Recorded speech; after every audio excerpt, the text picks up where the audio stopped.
E aí, pessoal, tudo beleza? Vamos falar hoje sobre volumetria e neutralização.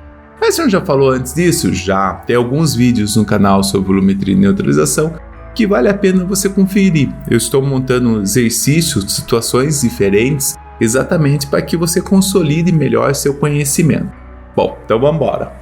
Então, nesse exercício que eu montei aqui, ele fala o seguinte: calcular a concentração molar, ou seja, concentração em mol por litro, de uma solução diluída de ácido clorídrico em 3 situações: situação A, situação B e situação C. Então vamos ver na primeira situação, que é a situação A. Uma alíquota de 50 ml produziu 0,59 gramas de cloreto de prata. Então o que é isso? Eu vou colocar ácido clorídrico na presença de uma solução que tem H+, e vai produzir essa quantidade de massa, né, de cloreto de prata, que é insolúvel. E aí eu quero saber qual a concentração do ácido. Bom, muito simples, né? Então eu coloquei aqui, uma alíquota, 50 ml. O que é uma alíquota? Algumas pessoas me perguntaram que a alíquota é uma porção de matéria, tá? Então eu tiro uma porção, não preciso analisar toda a porção, né? Então umas 50 ml é o que eu tirei da minha amostra. E aí quando eu tirei esses 50 ml, né, eu adicionei o ácido, uma certa quantidade de ácido foi adicionada, e aí isso me gerou 0,59 gramas de cloreto de prata. Bom, o que eu tenho que saber? Montar uma equação, né? Uma equação química. Eu vou imaginar que eu tenho prata mais na minha solução aqui, que quando colocar na presença de um ácido, no caso ácido clorídrico, vai formar o cloreto de prata e vai liberar H+ em solução. Tudo bem. Esse cara que é o cloreto de prata é um sólido. Então, se ele é sólido, eu posso pesá-lo. Então, foi exatamente onde eu achei a massa. E se eu soubesse o número de mols desse carinha, eu consigo saber o número de mols do ácido clorídrico. Então, o que eu fiz? Achei a massa molar do cloreto de prata. A prata vale 107,8 gramas, do cloro 35,4. Somo tudo, tem 153 gramas por mol. Se eu dividir essa massa pela massa molar, eu vou achar o número de mols do cloreto de prata, que automaticamente é a mesma coisa, mesmo número de mols do ácido clorídrico.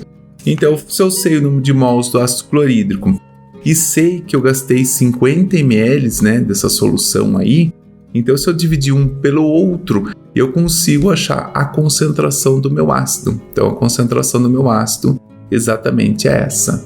Nossa, que exercício interessante! Dá para determinar então a formação do ácido desse jeito? Sim. Então, foi nesse item A que a gente calculou a concentração do ácido. Agora, no segundo item, eu falo assim: a titulação de 25 ml de hidróxido de bário, com certa concentração, 0,039 mol por litro, precisou de 17,93 ml do ácido. Vocês vão me perguntar, por que um número tão quebrado? Primeiro passo, que evidentemente, quando a gente prepara uma solução, nem sempre a gente consegue fazer o 0,04, vamos supor que fosse o desejado. Pode ter alguns erros experimentais e numa padronização se descobre um valor mais preciso. Agora, esse volume aí do ácido é um volume muito bom, né? O cara tem um instrumento muito bom de medida. Então ele gastou do ácido, né, 17,93 ml do ácido, né? Uma precisão ótima, né? Tem que ser um equipamento, né? Uma parte instrumental. Ele colocou hidróxido de bário no Erlenmeyer. Pelo jeito como eu montei o exercício, ele quer saber a concentração do ácido clorídrico. Em geral, quem a gente quer descobrir, a gente coloca no Erlenmeyer. Mas nesse caso, ele conhecia já esse volume e ele titulou com um ácido. Então ele fez ao contrário, ele titulou com uma solução que ele não conhecia. E aí ele achou o volume dessa solução que ele não conhecia. Bom, antes da gente começar, é muito importante a estequiometria. O hidróxido de bário, quando colocado em água, libera 2 OH-. Então ele vai reagir com H+. Cada OH- reage com H+. Então são 2 OH-, então tem que ter 2 H+. Automaticamente o bário 2+ vai se juntar com esses 2 cloretos para a formação do cloreto de bário e mais as suas 2 águas correspondentes. Um detalhe, a reação formal reage 1 de hidróxido de bário para 2 de ácido clorídrico. E eu preciso dessa estequiometria. Bom, então uma vez que eu já determinei essa estequiometria, eu já sei de onde vem, né, as relações estequiométricas. Então o que eu posso fazer?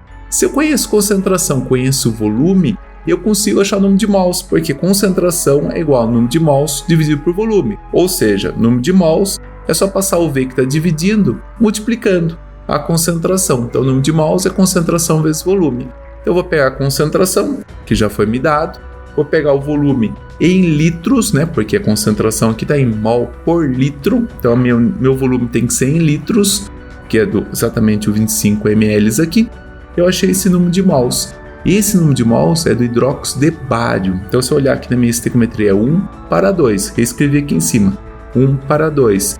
Se eu sei o número de mols do bário, consigo determinar o número de mols do ácido clorídrico, que é o 2 vezes o número do bário. Perfeito. Uma vez posto com o número de mols do ácido, aí simplesmente é só fazer a continha. Como a gente faz continha? Número de mols do ácido clorídrico pelo volume do ácido clorídrico. O volume é 17,93 ml, passando em litro, ou seja, dividido por 1000, vai dar exatamente esse valor aqui. Faço a divisão um para o outro e eu tenho a concentração então do meu ácido. Ah, mas deu diferente do exercício anterior. Não, as situações são diferentes, tá? É normal dar diferente aqui, tá? É esperado que realmente fosse diferente. Bom, e a terceira situação que eu faço a proposta é fazer uma titulação com carbonato de sódio. Carbonato de sódio é muito interessante que ele é usado como padrão, exatamente para determinar a quantidade de ácido que a gente tem, tá? Então vamos ver como que funciona esse processo. Então olha só, o carbonato de sódio ele reage com ácido clorídrico. Quando eu colocar carbonato de sódio em água, né, ele vai liberar Na+, e o ânion carbonato. Quando cair o ácido clorídrico, libera H+, Cl-. O sódio e o H+, vão se trocar de posições, então vai formar H+, CO3, 2-, duas negativas, duas positivas, forma o ácido carbônico. O sódio vai se juntar com o Cl, formando NaCl. Perfeito. Então eu tenho a formação de 1 mol de carbonato de sódio reage com 2 mols de ácido clorídrico, formando 1 mol de ácido carbônico, 2 mols de NaCl. Se vocês repararem, lá no enunciado falava aqui, ó, formação de CO2 e água. Por que forma CO2 e água? Porque o ácido carbônico, ele é um ácido que ele se decompõe formando água e gás carbônico. Gás carbônico é um gás, então ele vai embora da solução. Então, à medida que você faz essa titulação, é normal sair algumas bolinhas e essas bolhas são de CO2. Bom, ele já me falou uma massa de carbonato de sódio. Então, se eu dividir essa massa pela massa molar, que eu já calculei aqui, 2 vezes a massa do sódio, mais 12 do carbono, mais 3 vezes a massa do oxigênio, eu tenho 106 gramas por mol. Então, se eu pegar 0,2459 gramas, dividir pela massa molar do carbonato de sódio, eu acho o número de mols do carbonato de sódio. Ok, se eu sei o número de mols esse, eu tenho condições de achar do ácido clorídrico. Então, vamos fazer aqui na próxima.